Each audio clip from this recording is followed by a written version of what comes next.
कराची में नए मुकर्रर अमरीकी कौंसल जनरल चार्ल्स गडमन मज़ार कायद जो दौरो कयो ऐं पाकिस्तान के बानी कायदे आज़म मोहम्मद अली जना के भेटा पेश कई।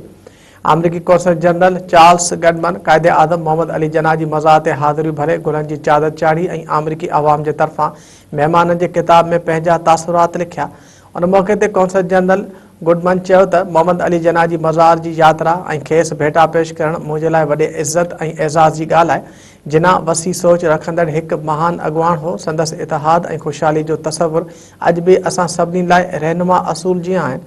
उन चयो त हीउ दौरो पाकिस्तान ऐं अमरीका के दायमी ऐं मज़बूत लाॻापन जो इज़हार आहे जेके एहतराम ऐं गॾियल कुदरतनि ते ॿधल आहिनि।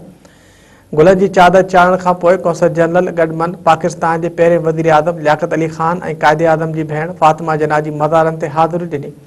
हुन कायदे आज़म म्यूज़ियम जो भी दौरो कयो जिते हुन जिना की ज़िंदगी जदोजहद ऐं पाकिस्तान लाइ संदन तस्वुर बाबत वधीक ॼाण हासिल कई। कौंसल जनरल गडमन चयो त हू अमरीका ऐं पाकिस्तान के विच में मुआशी लाॻापा वधीक मज़बूत करण, वापारी सहकार वधाइण ऐं गॾियल खुशहाली खे हथी ॾियण ते तवजा ॾेई रहियो आहे। हुन यकीन ॾियारियो त अमरीका अहिड़नि अहम ॻाल्हियुनि खे अवलियत ॾींदो जंहिं ॿिन्ही मुल्कनि जे अवाम लाइ गॾियल खुशहाली, सलामती ऐं माण्हुनि विच में वेझड़ाई वधाइनि।